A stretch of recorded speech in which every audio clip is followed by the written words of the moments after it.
بسم اللہ الرحمن الرحیم۔ یاد دہانی اور رہنمائی۔ بیٹا، تمہاری عقل جس خلوص سے تمہیں صحیح مشورہ دے گی، دوسرے کی عقل نہیں دے سکتی۔ جس لگن سے اپنا کام تم خود کرو گے، دوسرا نہیں کر سکتا۔ توفیق الہی سے جو مسرت و شادمانی تمہیں میسر آ سکتی ہے، کسی اور چیز سے نہیں آ سکتی۔ عافیت سے جو سکھ چین تمہیں زندگی میں مل سکتا ہے، کسی اور چیز سے نہیں مل سکتا۔ تمہیں دل سے چاہنے والے جس خلوص کا تمہارے ساتھ برتاؤ کر سکتے ہیں، غیر نہیں کر سکتا۔ بیٹا، تمہارے معاملات سے تمہاری سمجھ بوجھ کا پتہ چلے گا، تمہاری گفتگو سے تمہاری عقل کا اندازہ ہوگا، اور تم سے مشورہ لینے کے بعد لوگوں کو تمہاری بصیرت، فہم اور اصابت رائے معلوم ہوگی۔ بیٹا، اگر علم میں وسعت پیدا کرنا چاہتے ہو تو پڑھو اور پوچھو، کمانا چاہتے ہو تو محنت کرو اور کام چوری سے بچو، سرداری چاہتے ہو تو بردبار بنو اور رواداری برتو، نجات چاہتے ہو تو اخلاص اور استقامت یعنی دین میں مضبوطی اور ثابت قدمی پیدا کرو، اور عزت چاہتے ہو تو لوگوں کی اصلاح اور دینی جد و جہد میں لگو۔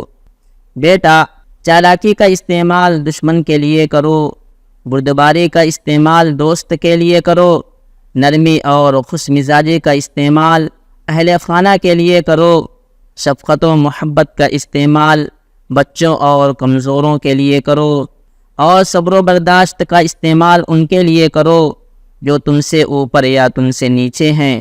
بیٹا، دوسرے سے زیادہ اپنے پر نظر رکھو، اس لیے کہ آدمی خوش پسندی میں مبتلا ہو کر اپنے عیب بھول جاتا ہے۔ بیٹا، تیر چلانے سے پہلے اپنا نشانہ درست کرو، ورنہ تیر بہک جائے گا اور جہاں نہیں لگنا چاہیے وہاں لگ جائے گا۔ یعنی کوئی بھی کام بھرپور تیاری اور پوری مہارت سے کرنا چاہیے تاکہ اس کام کا متوقع نتیجہ ہی برآمد ہو، ورنہ نتیجہ کچھ کا کچھ ہو سکتا ہے۔ بیٹا، روزی کا دروازہ اگر ایک ہی ہوتا تو سارے لوگ اسی پر ٹوٹ پڑتے اور ایک دوسرے کو تنگ کرتے، مگر اللہ نے ایسا نہیں کیا، بلکہ اس نے روزی کے بے شمار ذرائع رکھے۔ لہذا اطمینان کے ساتھ حلال روزی تلاش کرو اور اپنے آپ کو خواہ مخواہ ایک ہی ذریعے رزق کی کلفت اور پریشانی میں مت ڈالو۔ بیٹا، کسی سے گفتگو کرو تو سنجیدگی اختیار کرو، تقریر کرو تو انداز میں سوز و درد پیدا کرو، مصافحہ کرو تو لبوں پر مسکراہٹ رکھو، لکھنے بیٹھو تو فکر و تدبر کو کام میں لاؤ، اور غلطی ہو تو پلٹ کر اس کی اصلاح کرو۔ بیٹا، تم مکینوں سے خالی اس ویران مکان کی طرح نہ بنو جس میں نہ تو کوئی چہل پہل ہوتی ہے نہ وہاں کسی کا آنا جانا ہوتا ہے، یعنی ایسے خشک اور روکھے نہ بنو کہ تمہارا کوئی یار اور دوست ہی نہ رہے جو تمہاری زیارت اور ملاقات کے لیے تمہارے پاس آمد و رفت رکھے۔ حق پرست بنو۔ بیٹا، کسی مسئلے میں حق اگر تم پر واضح نہ ہو تو ٹھہرو اور پوری سنجیدگی سے یہ جاننے کی کوشش کرو کہ اس مسئلے میں حق کیا ہے۔ حق کا یہ حق بنتا ہے کہ اس کو جاننے کی پوری کوشش کی جائے۔ جب حق واضح ہو جائے تو مضبوطی سے اس پر جم جاؤ اور اس کا دفاع کرو۔ اگر سبھی لوگ یہ کام کرنے لگے تو ان کی حالت درست ہو جائے اور جو غلطیاں بار بار دہرائی جاتی ہیں ان سے نجات مل جائے۔ بیٹا، حق کی سواری کے شہسوار بنو، اس لیے کہ یہ ایسی سواری ہے جو تمہیں کہیں بے یار و مددگار نہیں چھوڑے گی۔ نیکیوں کا تھیلا بغل میں رکھو، اس سے تمہیں ہر گام مدد ملے گی، اور شریف لوگوں کی رفاقت اختیار کرو، یہ مشکل میں تمہارے معاون اور سفارشی بنیں گے۔ بیٹا، اپنے دل میں حق کی عظمت پیدا کرو اور اس کے حامی و مددگار بنو۔ حق کو اللہ سے خاص تعلق ہے، چنانچہ حق اس کے مبارک ناموں میں سے ایک نام ہے۔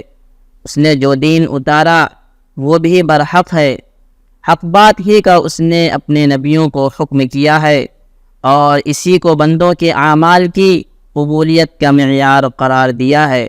بیٹا، حق بات قبول کرنے میں تمہارے اندر ترشاخوں کی طرح لچک ہونی چاہیے اور حق پر ثابت قدمی میں پہاڑوں جیسا جماؤ اور ٹھہراؤ ہونا چاہیے۔ بیٹا، حق کے لیے ڈھال بنو، مظلوم کا سہارا بنو، اپنے دست بازو سے امت کو طاقت فراہم کرو، خیر کے منصوبوں اور اسکیموں کو تقویت دو، اچھے کاموں کی حوصلہ افزائی کرو، باکمال لوگوں کے معاون اور رفیق بنو اور اپنے معاشرے کے لیے اچھا مصلح اور کامیاب ریفارمر بننے کی کوشش کرو۔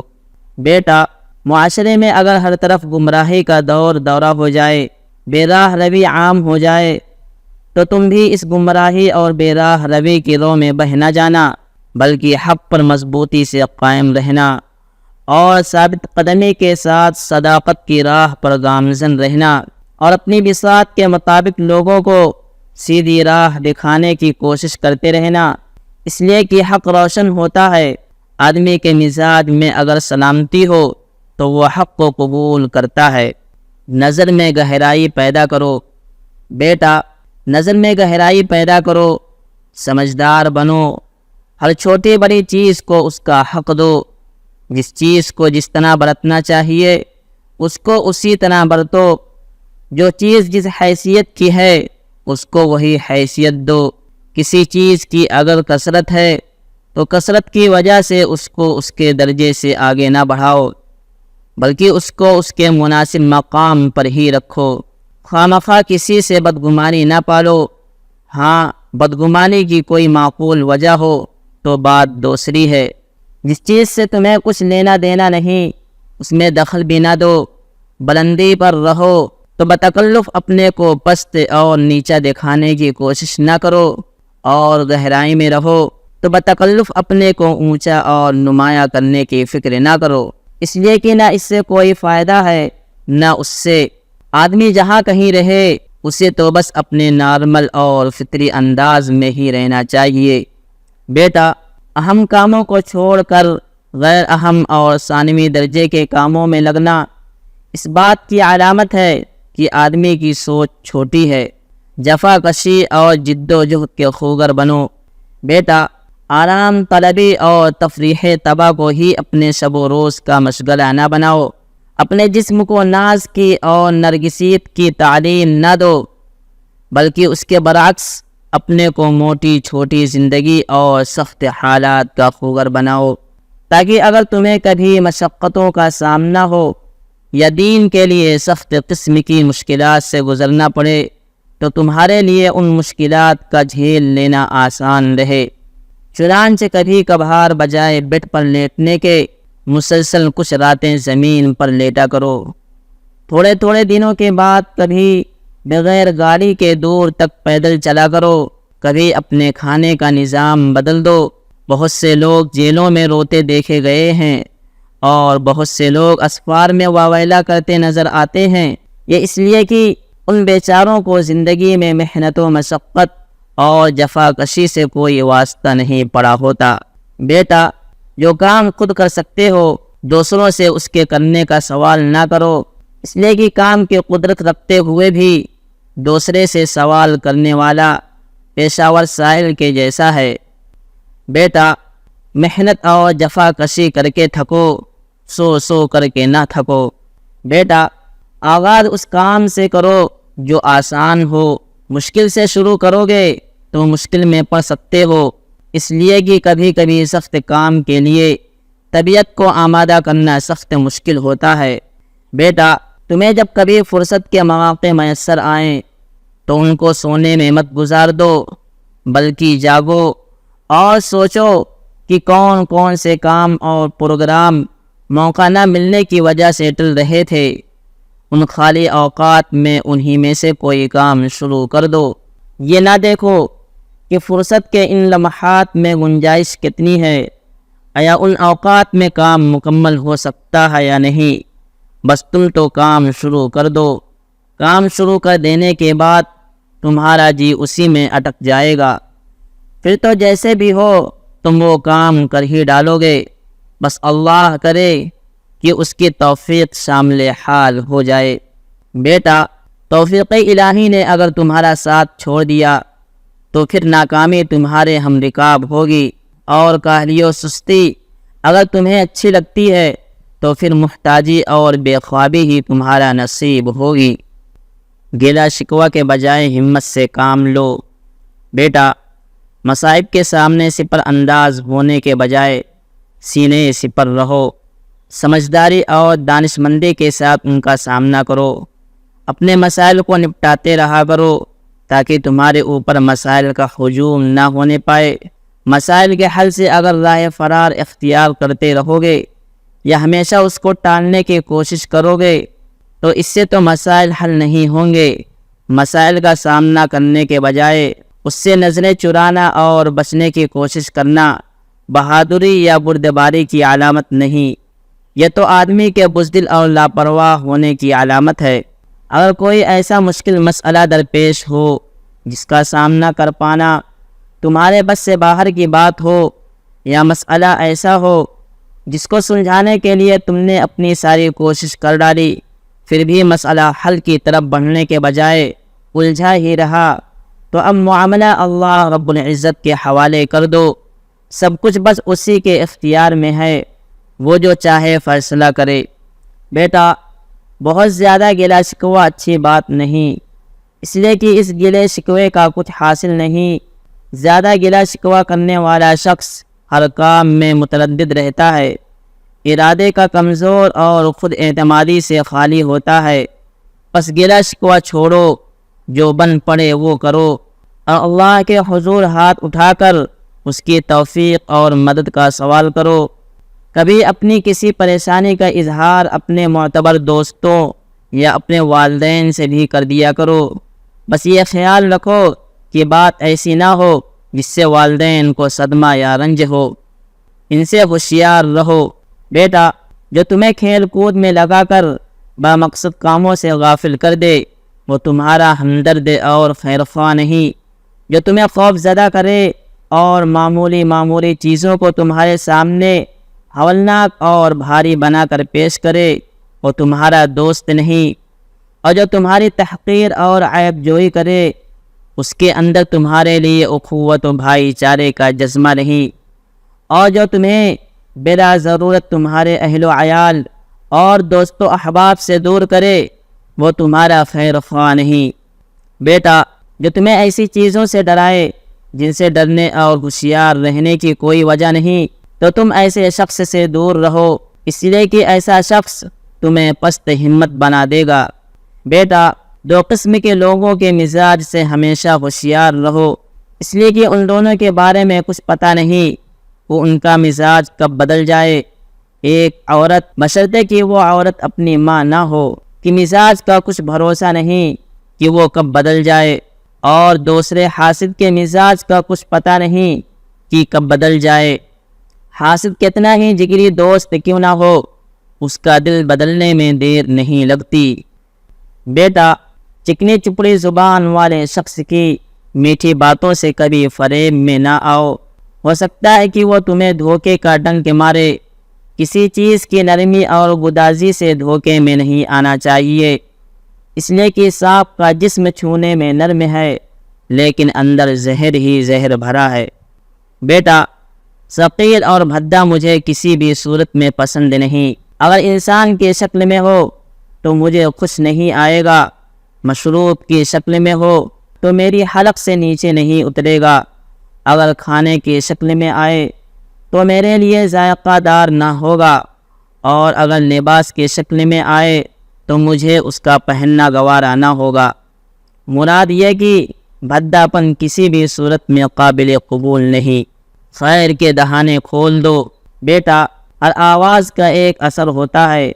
کوئی آواز اگر تمہارے گرد و پیش بلند ہو رہی ہے تو خواہ وہ تمہارے کانوں تک نہ پہنچے مگر اس کا اثر تو تم تک پہنچ کر ہی رہے گا۔ ہر چیز کا اپنا ایک اثر ہوتا ہے، خواہ وہ ظاہری طور پر تمہیں نظر نہ آئے، یہاں تک کہ ان بے جان تصویروں اور مجسموں کا بھی اثر ہوتا ہے جن کی سری سے کوئی حقیقت اور اصیلت ہی نہیں ہوتی۔ اس کی واضح مثال فلمیں اور ڈرامے ہیں۔ دیکھنے والے جانتے ہیں کہ سب کچھ من گھڑت کہانیاں ہیں، اور جو کچھ اسکرین پر آ رہا ہے وہ سب ڈرامہ ہے۔ حقیقت سے اس کا کوئی تعلق نہیں، اس کے باوجود بھی لوگ متاثر ہوتے ہیں، اور اس درجہ متاثر ہوتے ہیں کہ تاثر ان کے چہرے سے صاف نظر آتا ہے۔ بیٹا، ان باتوں سے عبرت حاصل کرو۔ دیکھو باطل کی آوازیں کتنی اور کہاں کہاں گونج رہی ہیں۔ تم سوچو کہ ان آوازوں کا سننے والوں پر کتنا زبردست اثر ہوتا ہوگا۔ اگر ہمارا معاشرہ حق کی صدا سے خالی ہوگا تو باطل اس میں گھس آئے گا اور آ کر انڈے بچے کرے گا۔ لہذا ہر جگہ خیر کے دہانے کھول دو اور حق کو اتنا عام کرو کہ شیطان کے گھسنے کے لیے معاشرے میں کوئی سوراخ باقی نہ رہے۔ جدا جدا مذاق دین سے دوری کا نتیجہ۔ بیٹا، صحیح دین سے دوری کے نتیجے میں لوگوں کے الگ الگ مزاج اور جدا جدا مذاق ہو گئے۔ چنانچہ کوئی کسی آوارہ فنکار کا شیدائی ہے اور کوئی کسی بدکار گلوکارہ پر فدا ہے، کوئی کسی دھوکے باز سیاسی بازیگر کا پرجوش حمایتی ہے، اور کوئی کسی پیر فقیر کی تعظیم میں حد سے آگے بڑھا ہوا ہے۔ پیر کی تعظیم میں غلو ناجائز ہے، اور اگر پیر جاہل، ڈھونگی اور دنیا دار ہے تو اس کی تعظیم تو کجا، اس کی باتوں کا سننا بھی حرام ہے۔ ہاں، اگر نیک دل متبع شریعت و سنت شیخ کی خدمت میں اتباع سنت اور اچھے اخلاق سیکھنے کی غرض سے رہا جائے تو اس مقصد کے لیے ان کے تجربات اور ارشادات سے رہبری حاصل کی جائے اور ان کی محبت اور تعظیم میں غلو نہ کیا جائے، تو ایسی صحبت نہ صرف یہ کہ جائز بلکہ شریعت میں مطلوب اور پسندیدہ ہے۔ اللہ تعالیٰ نے فرمایا، اے ایمان والو، اللہ سے ڈرو اور سچوں کا ساتھ اختیار کرو۔ بیٹا، تم تو آستانۂ نبوت کے طالب علم ہو، دل کو نبی کی عظمت و محبت سے آباد کرو، آپ کے فرمودات و ارشادات کو اپناؤ، آپ کی سنتوں کو حزب جان بناؤ۔ آپ سے بہتر اور آپ سے عظیم تر کوئی معلم اور مربی نہیں۔ آپ کی پیروی کرنے والا اگر صحیح آپ کی پیروی کرے تو نہ تو اس کے گمراہ ہونے کا ڈر ہے، نہ بہکنے کا اندیشہ۔ اللہ کے فیصلے پر راضی ہو جاؤ۔ بیٹا، بہت سے تنگ حال اللہ سے وسعت و فراوانی کی دعائیں کرتے ہیں، بالآخر تنگ حالی سے عاجز آ جاتے ہیں اور صبر کا دامن ان کے ہاتھ سے چھوٹ جاتا ہے، پھر وہ خوشحالی کے حاصل کرنے کا دوسرا راستہ اختیار کرتے ہیں۔ چنانچہ وہ کسی بدمعاش اور ظالم قسم کے مالدار کی درباری شروع کر دیتے ہیں، وہاں سے کچھ نوازش ہوتی ہے جس کی وجہ سے اس ظالم سے دوستی ہو جاتی ہے، پھر رفتہ رفتہ اس بدمعاش کی گینگ میں شامل ہو جاتے ہیں اور اس کے ساتھ مل کر لوٹ گھسوٹ کا کام بھی شروع کر دیتے ہیں۔ ایسے لوگ سماج میں ایک دو نہیں، سینکڑوں کی تعداد میں ہیں جو مختلف موقعوں پر مختلف طریقے سے ٹھگی کرتے ہیں۔ غور کرو اور دیکھو کہ مال کی محبت اور مالدار بننے کی خواہش آدمی کے لیے بسا اوقات کس طرح وبال جان بن جاتی ہے۔ کیا اللہ اپنے بندوں کے احوال سے بے خبر ہے؟ کیا اسے یہ معلوم نہیں کہ کون سا حال بندے کے حق میں بہتر ہے اور کون سا حال اس کے حق میں نقصان دہ ہے؟ جب اللہ سب کچھ جانتا ہے اور جس کے حق میں جو بہتر ہوتا ہے اس کے لیے وہی تجویز کرتا ہے، تو پھر آخر بندہ اپنے رب کے فیصلے پر راضی ہونے سے کتراتا کیوں ہے؟ راز کی حفاظت۔ بیٹا، کوئی تمہیں اگر اپنا رازدار بنائے تو اس کے راز کو راز رکھو، اور اگر تمہیں کسی کو اپنا رازدار بنانا پڑے تو ایسے شخص کو بناؤ جو معتبر اور بھروسے کے قابل ہو، اور اپنی راز کی باتوں کا اظہار کسی سے جب ہی کرو جب اظہار کیے بغیر کام نہ چلتا ہو، یا پھر کسی مسئلے میں کسی سے تعاون لینا ہو۔ مثلا ڈاکٹر سے علاج کرانا ہے تو بیماری تو بتانی ہی پڑے گی، یا آدمی گناہ کی کسی گندی عادت میں مبتلا ہے اور اس سے چھٹکارا پانے کے لیے کسی اللہ حوالے سے مشورہ کرنا چاہتا ہے تو اس اللہ حوالے سے اپنی گندی عادت کا اظہار کرنا ہی ہوگا۔ اور اس جیسی اور بھی ضرورتیں ہو سکتی ہیں جہاں آدمی کو کسی کے سامنے اپنا بھید کھولنا پڑ سکتا ہے۔ بڑوں سے فائدہ اٹھاؤ اور چھوٹوں کو فائدہ پہنچاؤ۔ بیٹا، جو تم سے بڑے ہیں ان کی مجلس میں بیٹھو گے تو ان کی فہم و دانش سے تمہاری عقل کو جلا ملے گا، یعنی روشنی ملے گی۔ اسی طرح جو تم سے چھوٹے ہیں، اگر وہ تمہارے پاس بیٹھیں گے تو تمہاری فہم و دانش سے ان کی عقل کو جلا ملے گا۔ لہذا تمہیں نہ تو اپنے کو بڑوں کی صحبت سے محروم رکھنا ہے اور نہ ہی چھوٹوں کو اپنی علم و آگہی سے فائدہ پہنچانے میں بخل کرنا چاہیے۔ بڑوں کی مجلس میں رہو تو باادب اور متواضع بن کر رہو، اور چھوٹوں میں رہو تو ان کے مربی اور خیرخواہ بن کر رہو۔ بیٹا، اگر تم نے دوسروں کی حکیمانہ باتوں سے عبرت حاصل کی اور ان کے تجربات سے فائدہ اٹھایا تو یوں سمجھو کہ تم نے ان کی عمروں کو اپنی عمر میں جوڑ لیا، اس لیے کہ آدمی کے تجربات ہی اس کی زندگی کا حاصل ہوتے ہیں، اور تم بھی حکمت و دانائی کی دولت سے مالا مال ہو گئے۔ بیٹا، تم نے اپنی زندگی میں کوئی اہم فیصلہ اگر مشورے کے بغیر کیا اور اس کے نتائج اچھے نہیں رہے تو تمہیں کسی اور کے بجائے بس اپنے ہی کو کوسنا چاہیے، از خود کسی کے نگراں نہ بن بیٹھو۔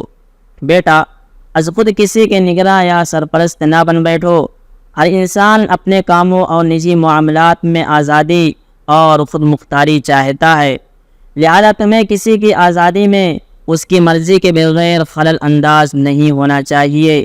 البتہ کسی میں اگر کوئی بے راہ روی دیکھو تو حکمت و دانائی کے ساتھ اس کو ٹوکو اور نرمی سے اس کی اصلاح کی کوشش کرو، اور اگر تمہیں یہ محسوس ہو کہ تمہارے دخل دینے سے وہ ضد پر آ جائے گا اور معاملہ مزید خراب ہو جائے گا تو پھر دخل دینے کی ضرورت نہیں، بس اپنے دل ہی میں اس بے راہ روی اور برائی کو برا سمجھنے پر اکتفا کرو۔ منتظم کے ضروری اوصاف۔ بیٹا، انتظامی ذمہ داریوں کے لیے 3 اوصاف درکار ہیں: علم، حکمت اور عزم و حزم۔ اگر تم میں یہ اوصاف نہیں ہیں تو انتظامی امور کی ذمہ داری سے الگ رہو، اس لیے کہ ایسی صورت میں تمہارا شمار کمزوروں میں ہوگا اور تم سے ذمہ داریوں کا بار نہیں سنبھل سکے گا۔ غیر ضروری سفر۔